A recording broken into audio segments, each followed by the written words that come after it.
আছে, অনেক ছোট বাচ্চারা আছে, মুরব্বীরা আছে। আজকের এই এলাকার অনেক মানুষ এখানে বসে কথা বলছেন। এই মাহফিলটার মধ্যে, এই এলাকার মধ্যে এমন অনেক মানুষ আছে গো, গত বছর মাহফিল করার সময় ছিল, কিন্তু এই বছর নাই। আছে না নাই? তখন যে কার হায়াত শেষ হয়ে যায়, মালিকুল মউত তো পিছনে পিছনে আছে, যেই কোনো সময় পিছন থেকে সামনে আইসা দাঁড়াইবে। এই জন্য গম চিন্তা থাকতে হবে, যেই কোনো সময় আজরাইল আমাকে নিয়ে যাবে। সুতরাং আমি যেহেতু এই ক্ষণস্থায়ী পৃথিবীর মধ্যে ক্ষণস্থায়ী একজন মানুষ, সুতরাং আমার কাজ হলো ধর্মের যত কাজ আছে সেই কাজের মধ্যে সবার আগে হাজির হওয়া। কথা বলো ঠিক কিনা? ওরে মালিকুল মউত পিছে পিছে খারা পাগল মনোরা, মালিকুল মউত পিছে পিছে খারা। কথা বলো ঠিক কিনা? মালিকুল মউত পিছে পিছে খারা পাগল মনোরা, মালিকুল মউত পিছে পিছে খারা। ওরে মালিকুল মউতের হাতে কেউ না নিস্তারে পাইল তাতে, অলি নবী গাউস কুতুব যারা পাগল মনোরা, মালিকুল মউত পিছে পিছে খারা। কুল্লু নাফসিন যায়িকাতুল মউত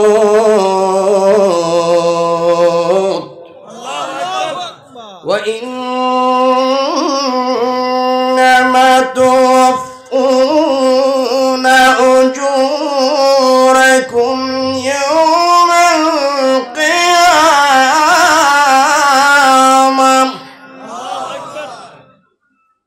ফামান যুহজিহা আনিন নারি ওয়াদখিলাল জান্নাতা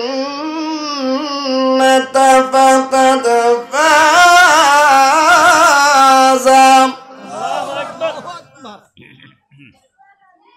ওয়া মাল হায়াতুদ দুনিয়া ইল্লা মাতাউল গুরুর।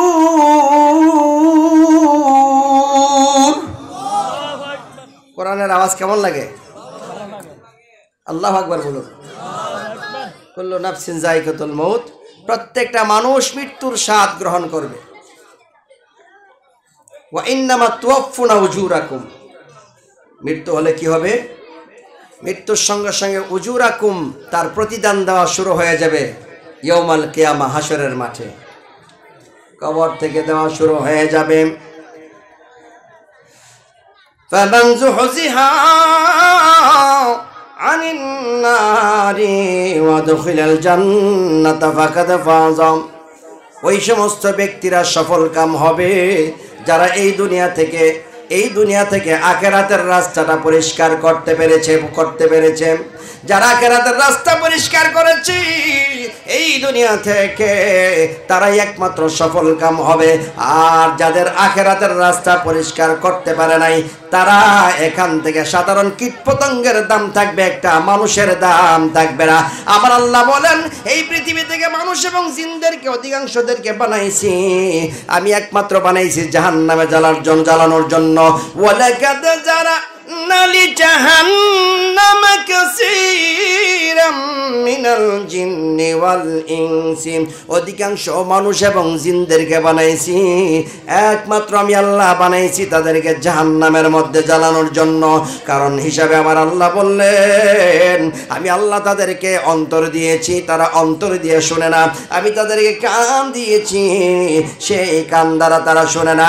আমি মাবুদ তাদেরকে চক্ষু দিয়েছি গো, সেই চোখ দ্বারা তারা দেখে না। তারা যদি কোরআনের আয়াত দেখতো, আমার নবীর হাদিসগুলি দেখতো, সেই অনুযায়ী অনুসরণ করত। আর মসজিদে যখন আজান হতো, ওই আজান শুনিয়া ক্রাম বোর্ডের খেলা বাদ দিয়া, তাসের খেলা বাদ দিয়া, পাবজি খেলা বাদ দিয়া, দুনিয়ার সমস্ত ব্যাডমিন্টন খেলা বাদ দিয়া গো, আজানের সময় যদি মসজিদে আসতো, তাহলে তাদের অন্তর পবিত্র থাকতো। আমি আল্লাহ তাদেরকে অন্তর দিয়েছি, আমি তাদেরকে ভালোবাসার জন্য হৃদয় দিয়েছি। এই ভালোবাসা তারা ফুলমতির মায়ের সঙ্গে ভালোবাসা প্রেম খেলা খেলে, কিন্তু আমি মাবুদের প্রতি প্রেম করে না। তারা যদি আমার প্রতি প্রেম করত গো, তারা যদি আমার সঙ্গে ভালোবাসা করত, তারা যদি আজান শুই না মসজিদে যাইত, তারা যদি কোরআনের আয়াত দেখিত, তাহলে অবশ্যই তারা জান্নাতি হইত। তারা তো এই পথে নাই, তারা তানার নানার না, এই দুনিয়ার রঙ্গমঞ্চের মধ্যে তারা তানার নানা করছে। আমি আল্লাহ আজকে বলে দিলাম, আমি আল্লাহ বলে দিলাম, এই আয়াতের শেষের দিকে বললেন উলাইকা কাল আনআম, তারা চতুষ্পদ জানোয়ার হয়ে গেছে, বালহুম আদাল, এর চেয়ে নিকৃষ্ট হয়ে গেছে। এটা আমার কথা নয়, এটা পরওয়ারদিগার আল্লাহর কথা। আল্লাহ বলে যারা দুনিয়ায় থেকে আযান শুনে মসজিদে যায় না গো, তারা একমাত্র জাহান্নামের দিকে চলে যাচ্ছে, জাহান্নামের দিকে চলে যাচ্ছে। এই জন্য বাবা মসজিদে যাবার দরকার আছে না নাই? এ বাবারি, মুসলমান নামে মাত্র এখন আমরা মুসলমান, মসজিদে অনেকে নামাজ পড়তে যায় না। নবী আমার বললেন কেউ যদি নামাজ আদায় করে তাহলে তার কি উপকার হবে, নামাজ পড়লে কি উপকার হবে? চারটা জিনিস আমার আল্লাহ নামাজিকে দান করবেন। কয়টা? যাদের জবান আছে আল্লাহ তার বিচার করো যদি না কয়। কয়টা? কয়টা জিনিস? আরো জোরে। এক নাম্বার, এই দুনিয়াতে যারা নামাজ আদায় করবে তাদের খাবার পরার কোনো অভাব আমার আল্লাহ রাখবেন না। মৃত্যুর পূর্ব পর্যন্ত খাওয়ায়া আল্লাহ নেবে। সুবহানাল্লাহ বলেন। দুই নাম্বার, কিয়ামতের ময়দানে ডান হাতের মধ্যে আমলনামা হবে। কোন হাতে? আরো জোরে। ডান হাতে। তিন নাম্বার, ফুলসেরাতের ফুলটা দরদর করে পার হবে, আর বিনা হিসাবে আমার আল্লাহ নামাজি ব্যক্তিদেরকে জান্নাত দেবে। সুবহানাল্লাহ। নবী আমার ডাক দিয়ে বলে সাহাবীরা রে শুনো রে, আরা আইতুম লাউ আন্না নাহারান বিবাবি আহাদিকুম ইয়াগতাসিলু ফিহি কুল্লা ইয়াওমিন খামসান হাল ইয়াবকা মিন দারানি শাইউন ক্বালা লা ইয়াবকা মিন দারানি শাইউন ক্বালা ফাযালিকা মিসলু সালাওয়াতি খামসি ইয়ামহুল্লাহু বিহিন্নাল খাতায়া। রে আমার সাহাবীরা, তোমাদের বাড়ির পাশ দিয়ে যদি একটা নদী প্রবাহিত হয়, তোমাদের বাড়ির পাশ দিয়ে যদি একটা ঝর্ণা প্রবাহিত হয়, ওই ঝর্ণা পার হয়ে হয়ে যদি না তোমার যদি বাজারে যাওয়া লাগে রে, বলো রে সাহাবীরা তোমার গায়ে কি কোনো ময়লা থাকবে? সাহাবীরা বলল আমাদের গায়ে কোনো ময়লা থাকবে না। লা ইয়াবকা মিন দারানি শাইউন। সুবহানাল্লাহ বলেন। কোনো ময়লা থাকবে না। আল্লাহর নবী বলেন এমন ভাবে যদি কোনো আমার উম্মত নামাজ আদায় করে তাহলে তার গায়ে কোনো ময়লা থাকবে না, তার গায়ে কোনো অপরাধ থাকবে না। এমন ভাবে যদি সে 5 বার 5 ওয়াক্ত নামাজ পড়ে রে, তার শরীরে কোনো গুনাহ থাকবে না, একমাত্র মাসুমের মতো হয়ে যাবে। আমার আল্লাহ সগীরা গুনাহগুলি নামাজের বিনিময়ে মাফ করে দেবে। উচ্চ আওয়াজে বলুন আল্লাহু আকবার। নামাজে নামাজিকে সরল পথে আনতে পারে নামাজে, কথা বলো ঠিক কিনা? ওরে যেই নামাজের ক্ষমতা নাই সেই নামাজ কেউ পড়ে না রে। নামাজে নামাজিকে সরল পথে আনতে পারে নামাজে, আশেকের নামাজ পড়াম রুকু আর সেজদা ছাড়া, আমি তো বিলীন করা তার ভিতরে। আরামায়েশ নাই কবিরাম সদাই থাকে দেনের ঘরে, আরামায়েশ নাই কবিরাম সদাই থাকে দেনের ঘরে। নামাজে নামাজিকে সরল পথে আনতে পারে, কথা বলো ঠিক কিনা? ইন্নাস সালাতা তানহা আনিল ফাহশাই ওয়াল মুনকার। একমাত্র নামাজ মানুষকে সত্যের পথে আনতে পারে। বলতে পারেন বাবা কোন নামাজে? নামাজে দাঁড়াইছে, এমন সময় আল্লাহু আকবার করে দাঁড়াইছে, এই সময় হঠাৎ করে মনে পড়ে গেছে বাড়িতে একজন সুদের টাকা 500 টাকা পাওনা ছিল, সুদের 500 টাকা বাকি ছিল। আরে সলিমুদ্দিনের কাছে 500 টাকা জানে পাওনা আসলাম। আল্লাহু আকবার, সুবহানা রাব্বিয়াল আযীম, সুবহানা রাব্বিয়াল আযীম, আল্লাহ রাব্বানা লাকাল হামদ। এবার ওই সুবহানা রাব্বিয়াল আলা বলে মাঝখানে বসলেন। এবার বসে হঠাৎ করে মনে পড়ে গেছে, আরে সর্বনাশ অমুকের কাছে না 2000 টাকার কত টাকা সুদ জানে আসে, নামাজও পড়তেছে, নামাজের ভিতরে সুদের হিসাবও চলতেছে। কথা বলো ঠিক কিনা? আমি তো সেখান থেকে তোমার হুজুরি কলমের নামাজ হলো না। আল্লাহ বলেছে উদুনি আস্তাজিব লাকুম, তুমি আমাকে ডাকবা, তবে একা ডাকো, তাহলে আমি আল্লাহ তোমাকে সাড়া দেব। কোরআনের কথা, উদুনি আস্তাজিব লাকুম, আমাকে যদি তুমি একা ডাকো আমি তোমাকে সাড়া দেব। একা একা আমি যখন নামাজে দাঁড়াই সুদের হিসাব করছি, তো আমার ভিতরে তো শয়তান আছে, একা তো থাকলাম না। তা আমার আল্লাহ কয় তুমি তোমার ভিতরে সুদ লইয়া, ঘুষ লইয়া, মিথ্যা লইয়া, চুরি লইয়া, ডাকাতি লইয়া, সমস্ত অন্যায় নিয়ে, মিথ্যা নিয়ে, প্রবঞ্চনা নিয়া, পরের সম্পদ লুণ্ঠন করা লইয়া, পরের বাড়ির লাইল কাটিয়া, জবিল্লাইল বরাকার, অন্যের বাড়ির সীমানার মধ্যে ঘর বানাইছো, তার বাড়ির মধ্যে পানি পড়ে, এবার তোমার সেটা মজা লাগে, আর তুমি আবার নামাজও পড়ো। বলো তো তোমার ভিতরে তো শয়তান ঢুকেছে। আমার আল্লাহ বলে তোমার ভিতরে তো শয়তান ঢুকেছে। এখন তুমি শয়তান নিলা, মদ্দুত লিগা, মালাউন নিলা, সবগুলি নিয়ে নামাজ আদায় করছো, তো একার গর্ত হলো না, দুসরাকে নিয়ে চলছো। আমি আল্লাহ কেমন করে তোমার সঙ্গে কথা বলবো? কথা বলো ঠিক কিনা? মিন শাররিল ওয়াসওয়াসিল খান্নাস আল্লাযী ইউওয়াসওয়িসু ফি সুদুরিন নাস,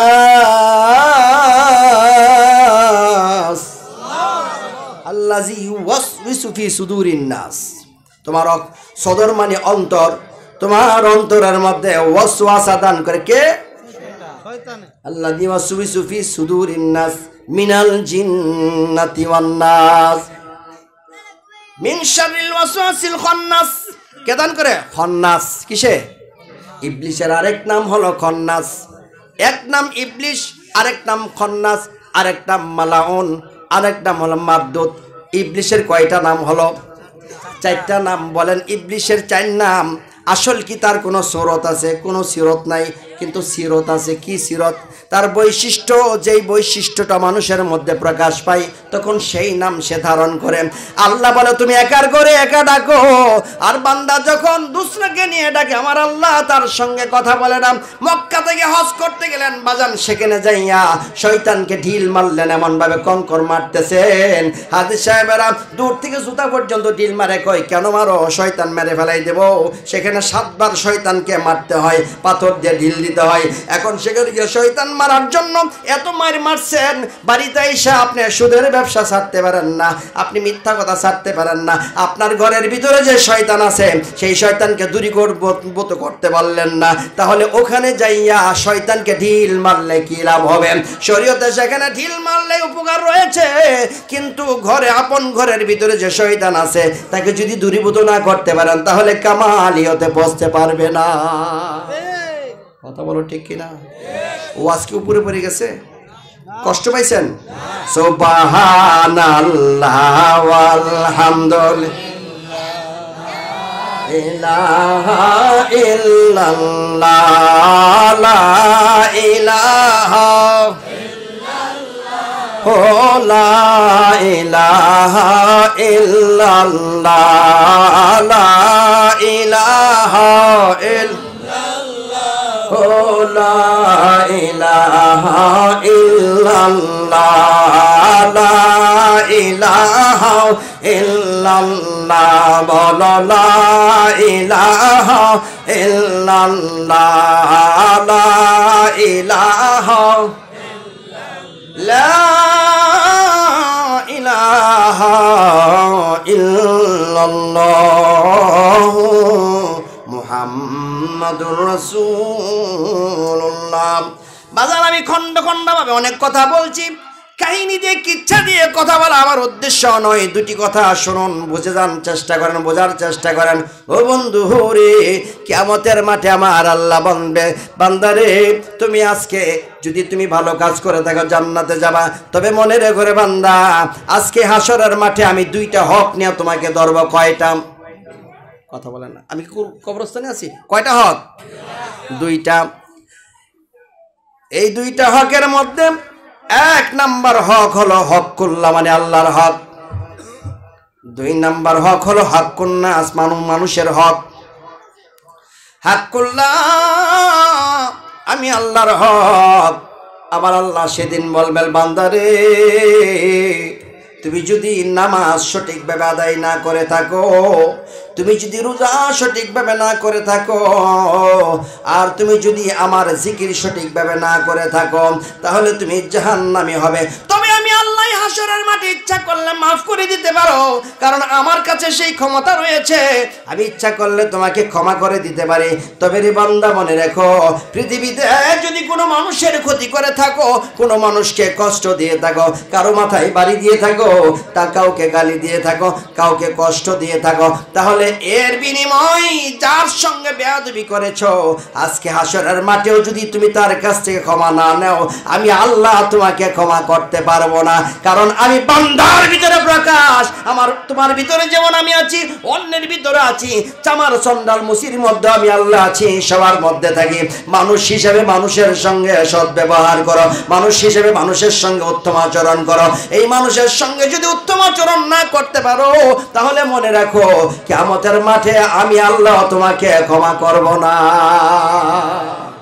আরে কি দিয়া বানায়াছো এই দেহ গর আমার গুরু রে, কি দিয়া বানায়াছো এই দেহ গর, কই পুয়া এই মাটির তরি, রং মহলার কোট কাছারি, কোথায় তার হেড মিস্ত্রি সন্ধানে জানাও খবর, কোথায় তার হেড মিস্ত্রি সন্ধানে জানাও খবর, কি দিয়া বানায়াছো এই দেহ গর আমার দয়াল রে, কি দিয়া বানায়াছো এই দেহ গর, কই পুয়া এই মাটির তরি, রংমহল আর কোটকাছারি, কোথায় তার হেড মিস্ত্রি, কোথায় আছে? আমি তোমার মধ্যে যেমন থাকি, আরেকটা মানুষের মধ্যেও থাকি, তুমি বিশ্বাস করো না? তুমি মুসলমান হিসাবে যেমন আমি তোমাকে খাওয়াই, অন্যের ধর্মের যদিও হয় আমি তাকে সেইভাবে খাওয়াই, কারণ মানুষ হিসাবে আমি প্রথম দেখি, আর হাসরের মাঠে দেখবো আমি ইসলাম হিসাবে। তোমার মধ্যে যদি আমার নবীর প্রদর্শিত রাস্তা না থাকে, আমি হাসরের মাঠে তোমাকে ধরবো। আর এই পৃথিবীতে মানুষ হিসাবে, কারণ তুমি আমার খলিফা, মানুষ হচ্ছে আল্লাহর খলিফা, এই খেলাফতের দায়িত্ব যতক্ষণ পর্যন্ত চলবে গো, ততক্ষণ পর্যন্ত আমি তোমার মধ্যে আছি। আমি তোমার মধ্যে আছি বিধাই তো তুমি আছো। এই জন্য তুমি যদি খুঁজো, আমাকে খুঁজো, আমাকে তখনই পাইবা তোমার মধ্যে যদি মনুষ্যত্ববোধ থাকে। আল্লাহু আকবার। আগে মানুষ হওয়ার কথা বলছে, মনুষ্যত্ববোধ যদি তোমার মধ্যে থাকে। মনুষ্যত্ববোধ কি? মনুষ্যত্ববোধ হলো মান আছে যার, হুঁশ আছে তার, মান এবং হুঁশ মিলে হলো মানুষ। মানু আছে, হুঁশও আছে, সে হলো মানুষ। যার মধ্যে মান নাই, হুঁশ নাই, সে কোনোদিন প্রকৃত মানুষ হতে পারে না। এরে বন্ধু রে, দেখেন একটা সাপ রাস্তা দিয়ে যাচ্ছে, আপনি পাশ দিয়ে যান, ওই সাপ না আপনাকে সুবল মারবে না ততক্ষণ পর্যন্ত, যতক্ষণ পর্যন্ত আপনি তার লেজের মধ্যে পাড়া না দিবেন, যতক্ষণ পর্যন্ত আপনি তাকে আঘাত না দিবেন, ততক্ষণ পর্যন্ত সে আপনাকে আঘাত করবে না। আর আমরা মানুষ এমন মানুষ, যদি একটু স্বার্থের মধ্যে আঘাত পড়ে, বন্ধুত্বের মধ্যে একটু কষ্ট লাগে, 14 গোষ্ঠী তুল্লা গাইল পারে। কথা বলো ঠিক কিনা? সুযোগ পাইলে মাথার মধ্যে বাড়ি দিব। তাহলে বোঝা গেল এই যে সাপের মধ্যে হিংস্র প্রাণী হওয়া সত্য একটা বৈশিষ্ট্য, এই বৈশিষ্ট্য যদি মানুষের মধ্যে থাকতো, তাহলে সে মহানত্ব লাভ করত। নিজে আঘাত পাইয়া অন্যকে ক্ষমা করে দেওয়া হলো মহৎ গুণ। আপনি আঘাত পেয়েছেন, কষ্ট পেয়েছেন, আপনাকে আঘাত দিয়ে দুইটা কথা বলেছি, আপনাকে গালি দিয়েছে, এরপরে যদি আপনি ক্ষমা করে দিতে পারেন, আপনি হলো শ্রেষ্ঠ মানুষ। আর ক্ষমা করতে পারলেন না, আপনার মনের ভিতরে জিদ ধরে আছে, তার বদলা নিয়ে ছাড়বেন। এই বদলা নেওয়াটা কোনোদিন রহমতের কাজ না, বদলা নেওয়ার চিন্তাটা হলো শয়তানের পক্ষ থেকে আসে। এই জন্য রে বন্ধু, শুধু নামাজ পড়লে হবে না, শুধু রোজা করলে হবে না, কপালের দাগ ফেলাই দিলেও কাজ হবে না, যতক্ষণ পর্যন্ত আপনি মানুষ হতে পারবেন না। কথা বলো ঠিক কিনা? এক নাম্বার মানুষ হওয়া লাগবে, তারপরে আপনি ধর্মের মধ্যে আসবেন। আপনার হাত দ্বারা যদি অপর মুসলমান নিরাপদ না থাকে, আপনার জবান থেকে যদি অপর মুসলমান নিরাপদ না থাকে, আর আরেকটা মানুষ যদি নিরাপদ না থাকে, তাহলে আপনার নামাজ রোজা হজ জাকাত বাজারের পুটলার মতো ঠুঙ্গার মতো হয়ে যাবে। পুটলার মধ্যে যেমন একটা মাল নিয়ে আসে, আসার পর মালটা করে রাখিয়া পুটলাটা ঢিল মেরে বারে ফেলাই দেয়, এমন ভাবে দেখতে চাকচিক্য থাকলে কোনো কাজ হবে না। আসল হলো অন্তর, আসল হলো অন্তর। আওয়াজ করে বলুন আল্লাহু আকবার। মানুষ চিনো মানুষ ভোজো, শুন বলি রে পাগল মন। মানুষ চিনো মানুষ ভোজো, শুন বলি রে পাগল মন। মানুষের ভিতরে মানুষ খুঁজি, মানুষের ভিতরে মানুষ করিতেছে বিরাজন। মানুষের ভিতরে মানুষ করিতেছে বিরাজন। মানুষ চিনো মানুষ ভোজন, শুন বলি রে পাগল মন। আমার এই কথাগুলির অনেক ওজন, আমি আজকে বিশ্লেষণ করতে পারছি না, কারণ এই কথাগুলি অনেক গুরুত্বপূর্ণ। যারা বুঝে বাবা ভাবের জগতে বুঝতে পারে, সবাই বুঝতে পারবে না। আগে মানুষ হও, তাহলে আপনি হবেন একজন মানুষ, যেই মানুষ আমার আল্লাহর কাছে দাম আছে। কথা বলুন ঠিক কিনা? আপনি নামাজও করবেন, আবার চুরিও করবেন, নামাজও করবেন, আবার মিথ্যা কথাও বলবেন। দুইটা কি একসাথে চলতে পারে? নামাজ যদি আপনাকে মিথ্যা থেকে দূরে না রাখতে পারে, তাহলে বুঝবেন আপনি সঠিকভাবে নামাজ পড়তে পারছেন না, হুজুরি কলবে নামাজ আদায় করতে পারছেন না, একাগ্র চিত্তে আপনি নামাজ আদায় করতে পারছেন না। হুজুরি কলবে নামাজ পড়ো পড়ো রে, হুজুরি কলবে নামাজ পড়ো। হুজুরের অর্থ হাজির, হাজির আল্লাহ হাজির নাজির। কলবের অর্থ হৃদয়, কলবের অর্থ হৃদয়, হৃদয়ে দেন করো রে, হুজুরি কলবে নামাজ পড়ো। চিল্লে বলুন মারহাবা। হুজুরি কলবটা পাবো কোথায়? একে আর ঘরে?